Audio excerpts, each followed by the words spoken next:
6 years ago, my sister stole my millionaire fiancé, the man I was about to marry. Now, at our mother's funeral, she showed up with him, flashing her diamond ring and saying, "Poor you, still alone at 38. I got the man, the money, and the mansion." I smiled, turned to her, and said, "Have you met my husband yet?" When I called him over, her face went completely pale, because my husband was actually. Full story. Can you even begin to imagine the gut-wrenching feeling of standing at your own mother's funeral, knowing the woman who stole your millionaire fiancé was about to walk in? And then, she had the audacity to flash her ring, to gloat, whispering, "Poor you, still alone." Oh, honey, that moment was pure fire. My name is Rebecca Wilson, and at 38 years old, that's exactly where I found myself, standing at my mother's funeral, dreading the inevitable arrival of my sister, Stephanie.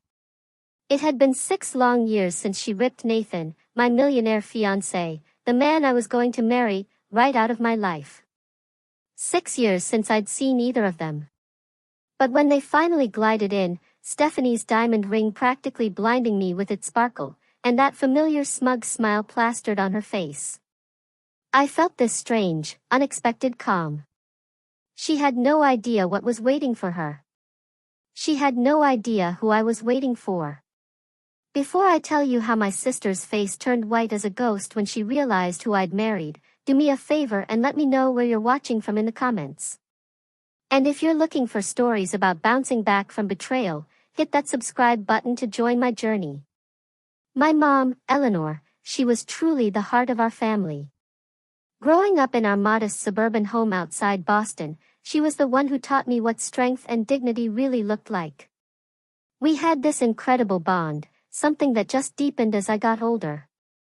Even after I moved into my own apartment downtown and really started building my career as a marketing executive, I called her almost every single day. She was my confidant, my advisor, my biggest cheerleader. So when she was diagnosed with stage 4 pancreatic cancer 8 months ago, my world it crumbled. Despite all the aggressive treatments, we both knew our time together was limited. But Mom, she faced it all with this remarkable grace, always more concerned about us, her family, than her own suffering.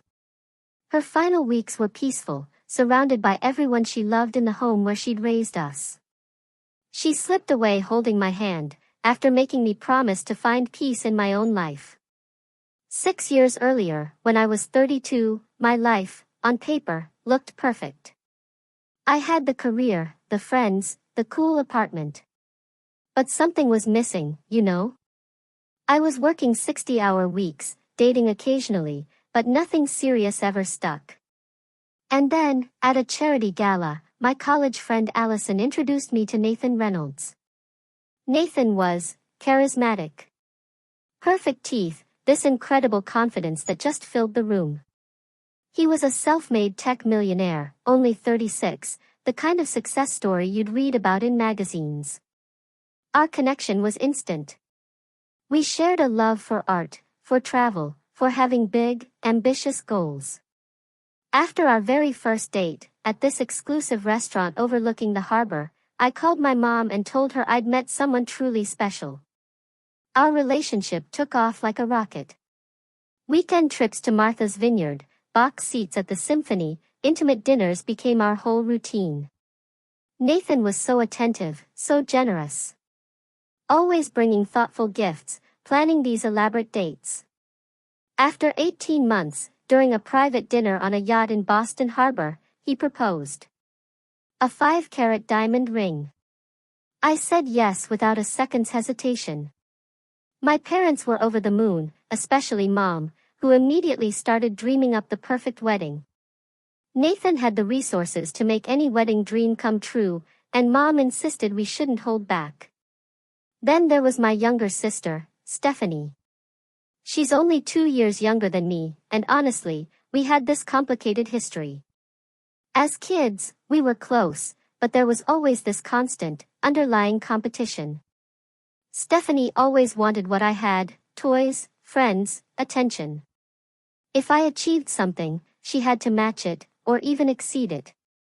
Mom always tried to keep the peace, making sure we both got our special time and attention. Despite all that, I chose Stephanie as my maid of honor. Mom said it would bring us closer, and I wanted to believe that, as adults, we had moved past all that childish jealousy.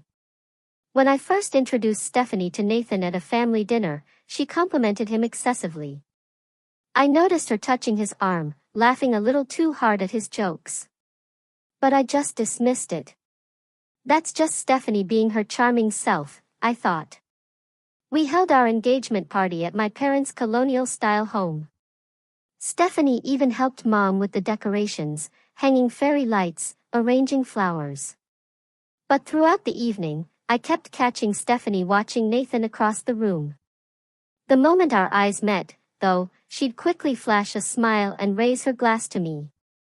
Later that night, as guests were leaving, Mom pulled me aside in the kitchen. "Rebecca, dear," she said, her voice careful, while she arranged leftover appetizers, "I notice Stephanie seems quite taken with Nathan." "She's just being friendly, Mom," I replied, washing champagne flutes. "Besides, she's dating that pharmaceutical rep, Brian." Mom nodded, but she didn't look convinced. "Just be careful, honey. You know how your sister can get when you have something she admires." I kissed her cheek, reassuring her everything was fine. "We're adults now, Mom. Stephanie's happy for me. I'm sure of it." Oh, how wrong I was. How painfully, devastatingly wrong. 3 months before our wedding, I started noticing subtle changes in Nathan. He began working later, often answering texts at odd hours, always with the excuse of international clients. Our usual Friday date nights were suddenly rescheduled for emergency meetings. When we were together, he seemed so distracted, constantly checking his phone, giving me only partial attention. More concerning, he started criticizing things he once loved about me. My laugh was suddenly too loud in public. My favorite blue dress, which he used to adore, now made me look washed out. Even my habit of reading before bed, something he'd found endearing, became annoying because the light kept him awake. Meanwhile, Stephanie started calling me more frequently, always with questions about wedding details. "I just want everything to be perfect for my big sister," she'd say. Even though Mom was handling most of the planning, Stephanie volunteered to help with vendor meetings I couldn't attend because of work. One Thursday evening, Nathan and I were having dinner at an upscale Italian restaurant downtown. He barely made eye contact, responding to my stories about work with one-word answers. When his phone buzzed for the 5th time, I just snapped. "Is there something more important happening elsewhere?" I asked, trying to keep my voice light, but my irritation was boiling. "Sorry, just work stuff," he muttered, putting his phone face down. You know how it is before a product launch. A few days later, while doing laundry, I noticed an unfamiliar perfume on Nathan's collar. It was floral and heavy, nothing like my subtle scent. When I confronted him, Nathan explained he'd been in meetings all day with a potential investor, Rebecca Mills, who apparently wore overpowering perfume and had hugged him goodbye. The explanation seemed plausible. I wanted to believe him. I called my friend Allison, pouring out my concerns over coffee the next morning. "Every relationship gets jittery before the wedding," Allison reassured me, stirring her latte. "Parker and I fought constantly the month before our wedding, and now we've been married 5 years. But that knot in my stomach wouldn't go away." Mom noticed my anxiety during our weekly lunch. "You seem distracted, sweetheart," she said, reaching across the table to touch my hand. "Wedding stress, or something else?" I forced a smile. "Just busy with the final arrangements, Mom. Everything's fine." But everything wasn't fine. I started trying harder, thinking maybe I'd been taking Nathan for granted. I booked a spa day, bought new lingerie, cooked his favorite meals. But the more I tried, the more distant he became. Then came the cake tasting appointment, one Nathan had been looking forward to for weeks. That morning, he called, claiming an unexpected meeting with investors. "Stephanie can go with you," he suggested. "She knows my preferences anyway." When I hung up, I felt sick. How did my sister know my fiancé's cake preferences better than I did? Still, I accepted her offer to join me. The next day, cleaning Nathan's car before a dinner party, I found an earring wedged between the passenger seat and center console. A dangling silver earring with a tiny sapphire. I recognized it immediately. It was Stephanie's. My sister had worn those exact earrings to my engagement party. They were a gift from our grandmother. When I showed Nathan the earring that evening, his face remained perfectly composed. "Oh, your sister must have dropped it when I gave her a ride to the florist last week," he said smoothly. "She mentioned losing an earring." "You never told me you drove Stephanie to the florist," I said, my voice barely above a whisper. "Didn't I?" It must have slipped my mind. It wasn't important. When I called Stephanie, her explanation matched his perfectly. Too perfectly. "Oh, thank goodness," she chirped. "I've been looking everywhere for that earring." Nathan was kind enough to drive me since my car was in the shop. That night, I couldn't sleep. Thoughts raced through my mind. Had they rehearsed their story? Was I just being paranoid? My weight started dropping from the stress, dark circles formed under my eyes. I even started seeing a therapist, without telling Nathan. 3 weeks before the wedding, Nathan suggested we postpone. "I'm worried about you, Rebecca. You're not yourself lately. Maybe we're rushing things."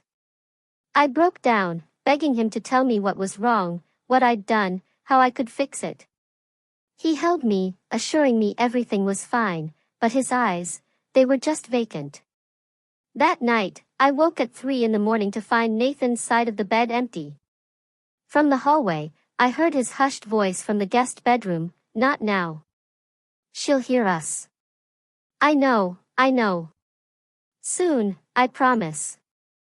The next day, I decided to surprise Nathan at his office with lunch. My father, Thomas, called as I was leaving my apartment. "Rebecca, are you eating properly? Your mother says you've lost too much weight. We're concerned." "I'm fine, Dad. Just pre-wedding jitters. I'm actually bringing Nathan lunch right now." "Good. That boy better be treating my daughter like a queen." If only he knew. The security guard at Nathan's building recognized me and waved me through with a smile. On the elevator ride to the 12th floor, I checked my reflection in the mirrored wall, trying to smooth the worry lines that had formed between my eyebrows. The lunch bag in my hand contained Nathan's favorite sandwich from the deli across from my office. When I reached the reception area, Nathan's secretary, Margot, looked up from her computer, her eyes widening with surprise. "Rebecca. We weren't expecting you today." Her gaze darted to Nathan's closed office door, then back to me. "Nathan is in a meeting right now." "That's okay," I said, lifting the lunch bag. "I just brought him lunch. I can wait."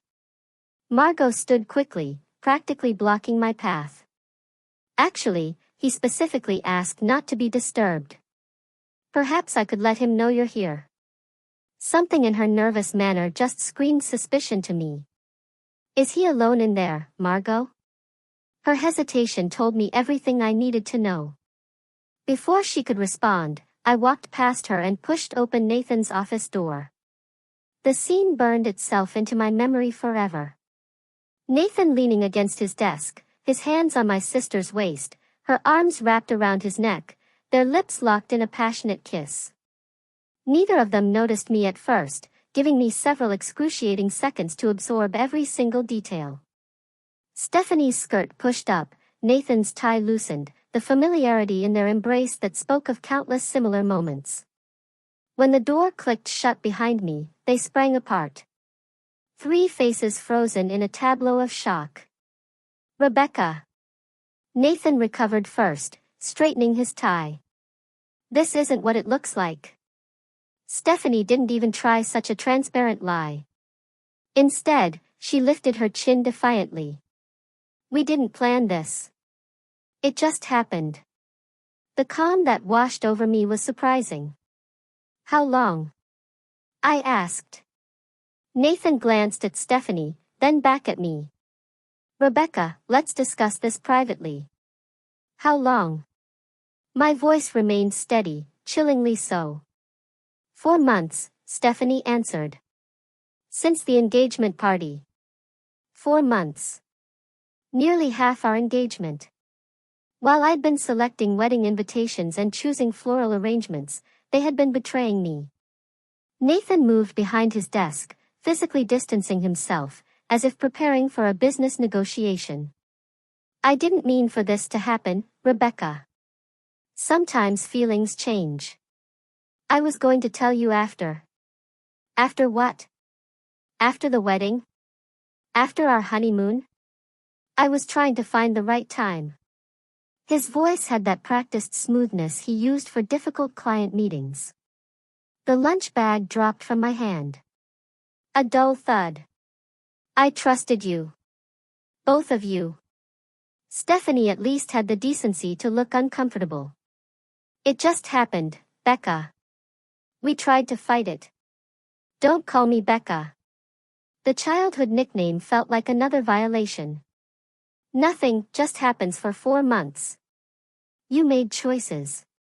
Every secret call, every lie, every time you looked me in the eye, knowing what you were doing. Nathan pressed the intercom button. Margot, please come in.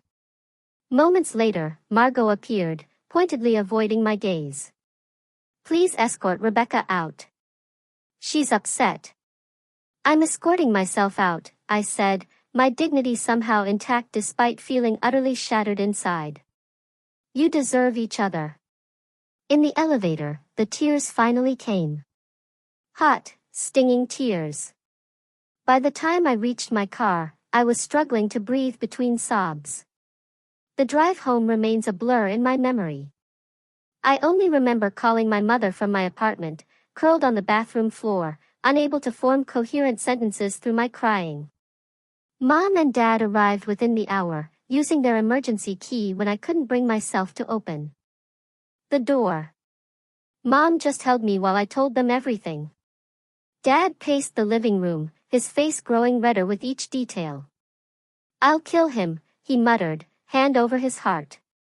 Both of them. Thomas, your blood pressure, Mom warned, though her own face showed equal fury. The next days passed in a haze of pain. Mom helped me call vendors to cancel wedding arrangements, while Dad handled the financial aspects. When I returned the engagement ring to Nathan's apartment, I left it with the doorman. I couldn't bear to see him. And guess what? I found Stephanie had already moved her things in. Most of her clothes were there, family photos arranged on shelves that once held mine. Nathan's email about dividing our shared assets was coldly efficient, even mentioning that Stephanie had helped him catalog my remaining belongings. The betrayal ran deeper than I initially realized. Through mutual friends, I learned they had been meeting secretly whenever I worked late or traveled for business. Stephanie had pursued him deliberately, finding excuses to see him alone, sending texts and photos when I wasn't around. The scandal spread quickly through our social circle. Some friends sided with me, others with Nathan, citing his influence in the business community. Several even admitted they'd noticed flirtation between Nathan and Stephanie but hadn't wanted to get involved. Their cowardice stung almost as much as the betrayal itself. Mom became my lifeline during those dark months. She brought food when I couldn't eat, listened to my tearful rants, and stayed overnight when the loneliness became unbearable. She tried repeatedly to mediate between Stephanie and me, inviting us both to family dinners that inevitably ended in intense silence or bitter arguments. During one such dinner, Stephanie snapped after I refused to pass her the salt. You always got everything first, Rebecca. The grades, the job, the apartment. For once, I got something before you did. My fiancé wasn't a prize to be won, I replied, my voice shaking. He was the man I loved and trusted. Mom put her fork down. Stephanie Marie Thompson. Apologize to your sister right now. For what? Being honest? Nathan chose me. He loves me now. I stood, napkin thrown onto my plate. I can't do this anymore, Mom. I'm sorry. It was the last family dinner I attended with Stephanie present. Dad's heart problems worsened from the stress of his daughter's feud, requiring medication adjustments and additional doctor visits. Mom aged years and months, the lines around her eyes deepening as she tried desperately to hold her family together. 6 months after discovering Nathan and Stephanie's betrayal, I hit rock bottom. My therapist diagnosed me with depression and recommended medication. Work suffered as I struggled to focus, eventually losing a major client after a disastrous presentation where I broke down crying. My boss suggested a leave of absence, but I knew staying in Boston, where memories lurked around every corner, would only prolong my suffering. When a marketing director position opened in our Chicago branch, I applied immediately. The interview went surprisingly well, my desperation for change, perhaps, read as enthusiasm. 2 weeks later, I received the offer. Mom helped me pack my apartment, carefully wrapping photos and mementos in tissue paper. As we sorted through my belongings, deciding what to keep and what to donate, she broached the subject that hung between us. Will you ever consider forgiving Stephanie? She asked, sealing a box with packing tape. I continued folding sweaters without looking up. I don't know, Mom. Not now. Maybe not ever. Forgiveness isn't about them deserving it, she said softly. It's about freeing yourself. I am freeing myself. I'm moving to Chicago. Mom sat beside me on the bed, taking my hands in hers. Running away isn't the same as healing, sweetheart. Tears filled my eyes. I need space to even begin to heal. Can you understand that? She nodded, pulling me into a tight hug.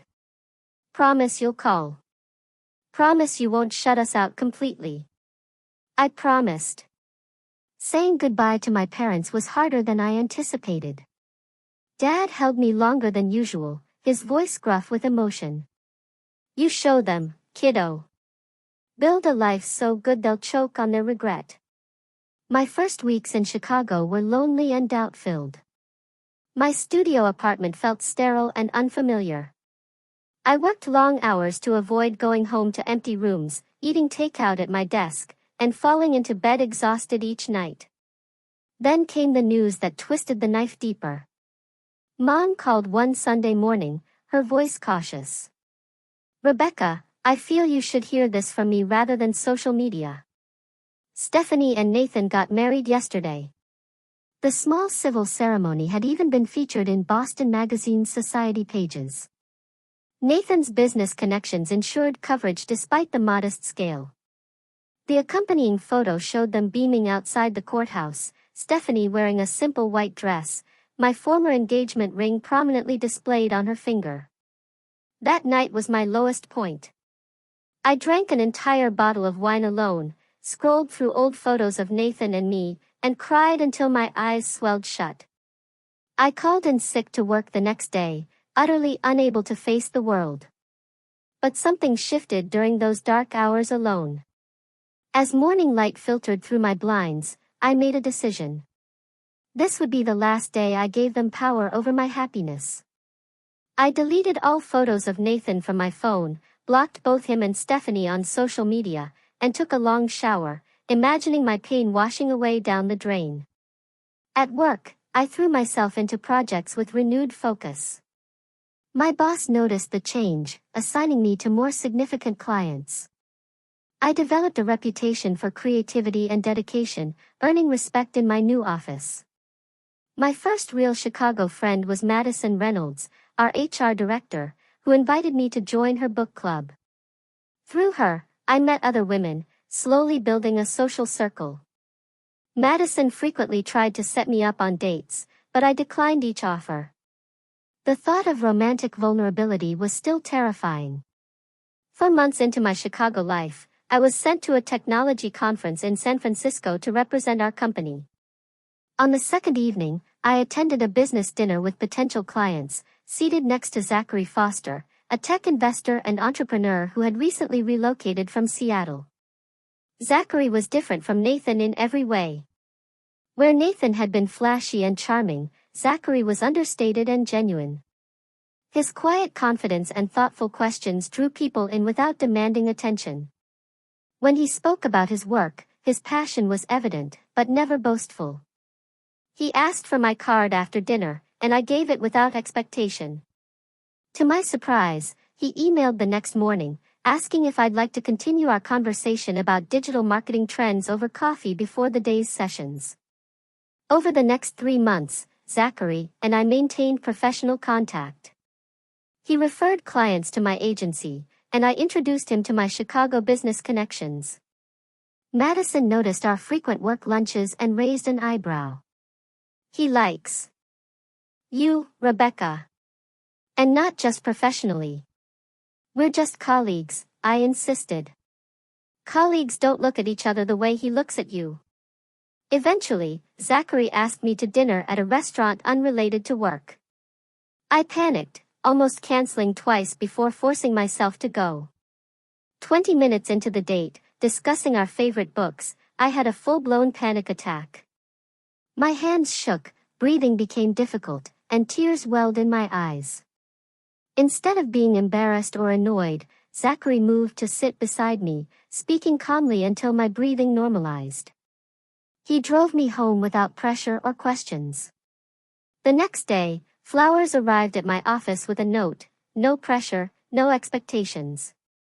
Just hoping you're feeling better. Zachary." That evening, I called him and shared everything about Nathan and Stephanie. He listened without interruption, then shared his own story of heartbreak from his past marriage that ended when his wife left him for his business partner, taking half their joint company in the divorce. "Broken trust leaves scars," he said. "Anyone worth your time will understand that healing isn't linear." Over the following months, we built a foundation of friendship first. Zachary never pushed for more than I could give, respecting my boundaries while remaining steadfastly present. For our 5th date, he cooked dinner at his apartment instead of taking me to a crowded restaurant that might trigger my anxiety. When panic occasionally resurfaced, he knew exactly how to help me through it. For the first time since Nathan, I began to believe that maybe, just maybe, trust was possible again. 1 year after moving to Chicago, I barely recognized my life. My promotion to senior marketing director came with a corner office overlooking the river. My circle of friends had expanded beyond Madison to include several close confidants. And most surprisingly, I had fallen deeply in love with Zachary. Unlike Nathan's flashy courtship, Zachary's love manifested in consistent, thoughtful ways. He remembered small details, like how I preferred oat milk in my coffee or which true crime podcasts I followed. He respected my independence while offering unwavering support. Most importantly, he never compared me to anyone else or tried to change me. I met Zachary's sister, Caroline, during her visit from Portland. We connected immediately, exchanging numbers and developing our own friendship independent of Zachary. She told me stories of their childhood in Seattle, painting a picture of the boy who became the man I was growing to love. My relationship with my parents continued from a distance. I called Mom weekly, carefully steering conversations away from Stephanie. Dad occasionally joined these calls, his gruff voice softening when telling me how proud he was of my fresh start. I visited twice that year, timing my trips when I knew Stephanie and Nathan would be away. Mom provided occasional updates about them. Their marriage appeared perfect on social media, Stephanie posting photos of luxury vacations and charity galas. According to Mom, they had purchased a large house in Beacon Hill and were renovating extensively. "Stephanie asks about you sometimes," Mom mentioned during one call. "What do you tell her?" I asked, stirring pasta sauce on my stove. That you're doing well, that you're building a new life. Does she ever express regret? Mom sighed in her way. She gets quiet when your name comes up. My therapy continued in Chicago, my new therapist helping me process the betrayal and build healthier relationship patterns. I learned to recognize my triggers and communicate boundaries effectively. Slowly, the nightmares about Nathan and Stephanie faded. In June, Zachary surprised me with a weekend trip to Michigan's wine country. We stayed at a charming bed and breakfast surrounded by vineyards, spent afternoons wine tasting, and evenings watching the sunset over Lake Michigan. For the first time in years, I felt completely present and happy, without the shadow of past betrayal hanging over me. On our last evening, walking through a garden filled with early summer blooms at the Chicago Botanic Garden, Zachary stopped beneath a trellis covered in climbing roses. "Rebecca," he said, taking both my hands in his. "This past year, knowing you has been the greatest gift of my life." When he knelt, producing a ring box from his pocket, panic flashed briefly. Images of Nathan's proposal threatened to overshadow this moment. But looking into Zachary's eyes, I saw only sincerity and love. "I'm not asking for an answer today," he said, seeming to read my hesitation. "I just want you to know that whenever you're ready, whether that's tomorrow or next year, I'll be here." Tears filled my eyes, but not from fear or pain. "Yes," I whispered. "I'm ready now." The ring was nothing like the ostentatious diamond Nathan had given me. A simple emerald with small diamonds on either side, elegant and understated, just like our relationship. That night, I called my parents with the news. Mom cried happy tears. "He sounds wonderful, darling. When can we meet him?" "Soon," I promised. "Very soon." We planned a small wedding, only 30 guests, at a historic Chicago venue. At Mom's urging, I sent Stephanie an invitation, more as a gesture toward healing than an expectation of attendance. Her response came via email, brief and cold. "Congratulations on your engagement. Unfortunately, Nathan and I have prior commitments on that date. Best wishes for your future." Mom was disappointed but unsurprised. "Give her time, Rebecca. This is progress compared to where you both were." Our wedding day arrived, intimate and joyful, with my parents, new friends, and Zachary's family in attendance. Dad walked me down the aisle, whispering, "I haven't seen you this happy in years, kiddo." Zachary's vows acknowledged our journey. "Rebecca, I promise to remember that love is both strong and fragile, requiring care and commitment every day. I promise to be worthy of the trust you've given me, knowing how precious and hard-won that gift is." We built our life together in Chicago, buying a brownstone that we renovated. My career continued advancing, eventually leading to a vice president position. Zachary's investment firm grew, focusing on supporting women-led tech startups. During a dinner with business associates, I learned something that connected past to present. A venture capitalist mentioned working with Nathan years earlier. "Reynolds?" "Yeah, he and Foster had quite the rivalry in the angel investing space about 7 years back. Foster backed the right startup. Reynolds backed the competitor. Foster's pick got acquired for millions. Reynolds went bankrupt." Later that night, I asked Zachary about this connection. "I was going to tell you eventually," he admitted. "I knew who you were when we met at that conference. Not the details of what happened, but that you had been engaged to Reynolds. Why didn't you say anything?" "I wanted you to know me for me, not as someone connected to your past." I wasn't angry. Somehow, the cosmic symmetry felt right. 2 years into our marriage, we began trying for a baby. Months passed without success, leading to fertility specialists and difficult conversations. Through disappointments and medical procedures, Zachary remained my rock, holding me through tears and reminding me that family comes in many forms. Then came the devastating call about Mom's cancer diagnosis. Zachary and I flew to Boston immediately, meeting with oncologists and helping my parents navigate treatment options. Mom put on a brave face, but the cancer was aggressive and had already spread. I took a leave from work to care for her, moving temporarily back to my childhood home. Zachary flew in every weekend, supporting both me and my increasingly frail father. In her final weeks, Mom and I had precious conversations about life, love, and family. One evening, as I adjusted her pillows, she broached the subject of Stephanie.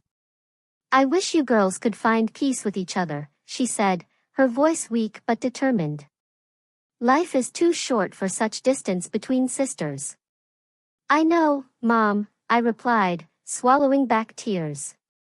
"Promise me you'll try, Rebecca. Not for her, but for yourself, and maybe a little bit for your old mother." I promised, not knowing if I could keep it, but wanting to give her peace. Mom passed peacefully 3 days later. Zachary, Dad, and I were at her bedside. I called Stephanie immediately, the first direct communication we'd had in years. "Mom's gone," I said when she answered. Her sharp intake of breath was the only sound for several seconds. "I'll be there in an hour," she finally replied, her voice breaking. We met at our parents' house, hugging briefly and awkwardly before turning our attention to Dad and funeral arrangements. The real test would come at the funeral itself, where years of hurt and anger would collide with fresh grief and Mom's final wish. The morning of Mom's funeral dawned gray and drizzly, perfectly fitting the somber occasion. I stood before the mirror in my childhood bedroom, adjusting my black dress and wondering how I would survive the day. Zachary appeared behind me, handsome in his dark suit, placing his hands gently on my shoulders. "I'm right beside you today," he said, meeting my eyes in the reflection. "Whatever happens." Downstairs, Dad sat at the kitchen table, staring blankly at his untouched coffee. The past week had hollowed him out, his tall frame suddenly stooped with grief. At 72, he seemed to have aged a decade since Mom's diagnosis. "Ready, Dad?" I asked softly, touching his shoulder. He nodded, rising slowly. "Eleanor always said funerals aren't for the dead, they're for the living." Never understood that until now. The funeral home was already filling with extended family and friends when we arrived. I stayed close to Dad, greeting people with mechanical smiles and accepting condolences from faces I barely recognized. Cousins from California, Mom's college roommate, neighbors from throughout my parents' 40 years in their home. "You look just like Eleanor at your age," my great-aunt Patricia said, patting my cheek. "She would be proud of the woman you've become." "How have you been, dear?" asked Mom's friend Judith. "Eleanor mentioned you moved away." "Chicago, was it?" "Yes, almost 5 years now," I replied, not adding that my sister's betrayal had prompted the move. As I guided Dad to his seat in the front row, Zachary at his other side, a murmur rippled through the gathering. I turned to see Stephanie and Nathan entering, their appearance causing heads to turn and whispers to spread. Stephanie wore an expensive black dress that highlighted her slender figure, diamond earrings catching the light. Nathan looked uncomfortable in his perfectly tailored suit, his arm around my sister's waist in a show of support. Her left hand rested prominently on her purse, the massive diamond engagement ring and wedding band impossible to miss. Dad stiffened beside me. "Thomas, breathe," I whispered, concerned about his heart. They made their way forward, stopping to speak with various attendees.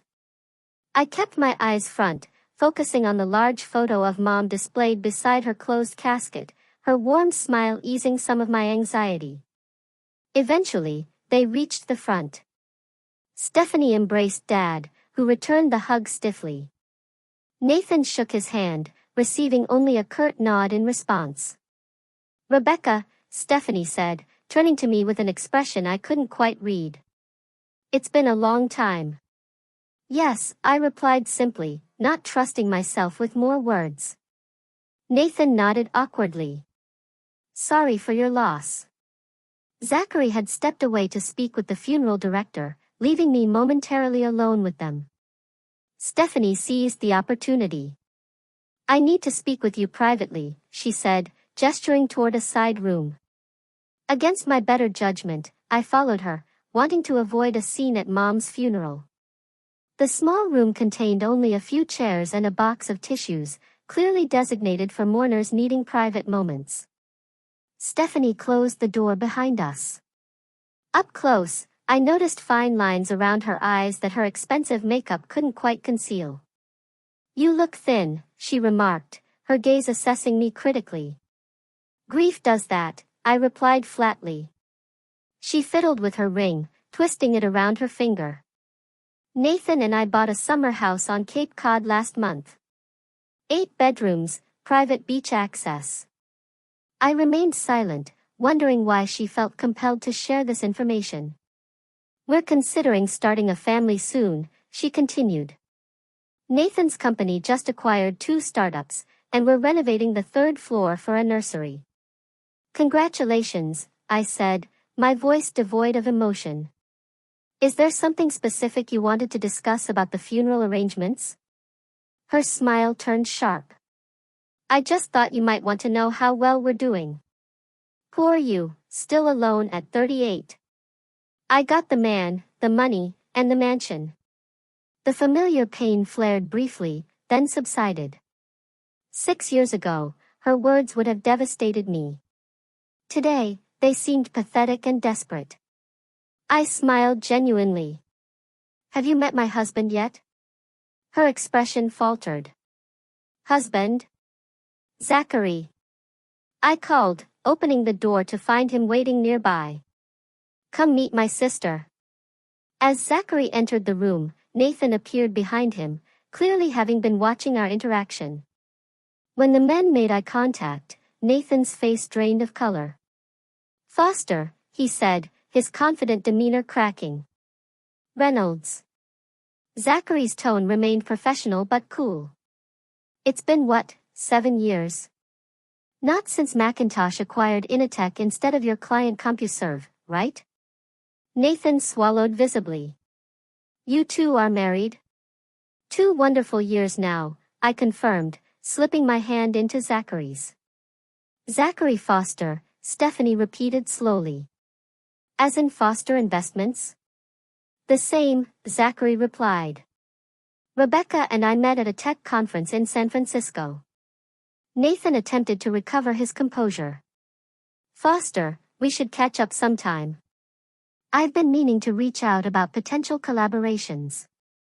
"My schedule's quite full," Zachary replied pleasantly but firmly. "But you can contact my office if you'd like." The funeral director appeared, informing us the service was about to begin. As we returned to the main room, whispers followed us, the connection between Zachary and Nathan clearly known in business circles. We had just taken our seats when Dad clutched his chest, his face contorting in pain. "Dad!" I cried as Zachary immediately called for help. We moved Dad to a private room, the funeral temporarily delayed. A doctor among the attendees examined him, determining it was likely stress and not another heart attack. Stephanie followed us, genuine concern on her face. "Is he okay? Should we call an ambulance?" Her voice shook slightly. "The doctor says he's stable," I replied, surprised by her sincerity, just overwhelmed. For 20 minutes, we sat together in awkward silence, united only by concern for our father. When he insisted on proceeding with the service, we returned to the main room, the brief crisis creating an unexpected truce. The funeral itself was beautiful and heartbreaking. I delivered a eulogy highlighting Mom's kindness, strength, and unwavering love for her family. When Stephanie rose to speak after me, she faltered after only a few sentences, tears overwhelming her. Without thinking, I moved to her side, placing a supportive hand on her back. "It's okay," I whispered. "Take your time." She gathered herself, completing her tribute to our mother with stories from our childhood that brought both tears and gentle laughter from the attendees. At the cemetery, rain fell softly as we laid Mom to rest. I noticed Nathan standing apart from the main group, checking his watch repeatedly. Stephanie remained by Dad's side, her earlier bravado replaced by genuine grief. The reception at my parents' house was crowded with well-wishers bringing casseroles and sharing memories. Nathan drank heavily, his discomfort evident as several business associates engaged Zachary in animated conversation. I overheard fragments about Nathan's company struggling with recent acquisitions and wondered if Stephanie's boasting had been covering financial troubles.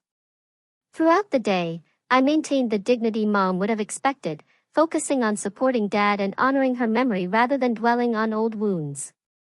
As guests began departing, I caught Stephanie watching me from across the room, her expression unreadable but somehow softer than before.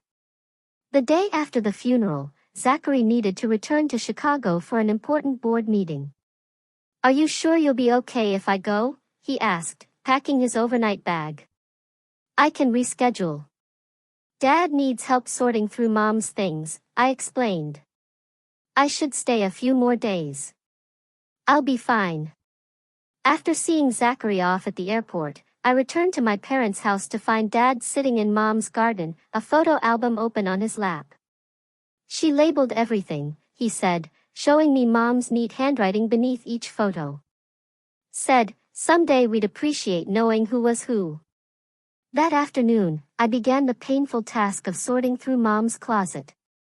Each dress held memories. The blue one from my college graduation, the floral print she wore to Sunday brunches, the elegant gray she'd chosen for my engagement party. I found myself talking to her as I worked, telling her about my life in Chicago, my work, my happiness with Zachary. In her bedside drawer, I discovered a journal bound in soft leather. Inside, Mom had written periodic entries over the past decade. Many mentioned her daughters, her hopes for our reconciliation, her sadness at the rift between us. The final entry, dated just 2 weeks before her death, read, "My greatest regret is leaving with my girls still estranged. Eleanor always fixed things, but I couldn't fix this. I pray they find their way back to each other somehow." The doorbell rang as I wiped away tears. Through the front window, I saw Stephanie standing alone on the porch. No sign of Nathan's car in the driveway. Dad had gone to his brother's house for dinner, leaving me to face my sister alone. I opened the door, uncertain what to expect. "Hi," she said simply. "Can I come in?" In the kitchen, I made coffee while Stephanie sat silently at the table. She looked different without Nathan beside her, smaller somehow, less artificially composed. "Where's Nathan?" I finally asked, placing a mug before her. "At home. He doesn't know I'm here." She wrapped her hands around the mug, but didn't drink. The silence stretched between us. Years of unspoken words, creating an almost physical barrier. "I'm sorry about yesterday," she finally said. "What I said in that room at the funeral home, it was cruel and completely inappropriate." I nodded, acknowledging her apology without immediately accepting it. "I saw Mom's journal," she continued. "Dad showed it to me last night. Her last wish was for us to reconcile." "I found it, too," I replied. "But reconciliation requires more than just proximity, Stephanie. It needs honesty." She looked up, tears filling her eyes. "You want honesty? Here's honesty. I'm miserable, Rebecca. Have been almost since the beginning." The dam broke then, words pouring out between sobs. Nathan had changed shortly after their wedding, becoming controlling and critical. His business had been struggling for years. Each new acquisition was just an attempt to save a sinking ship. The houses, the cars, the vacations were all leveraged on mounting debt. Their marriage was a carefully constructed facade maintained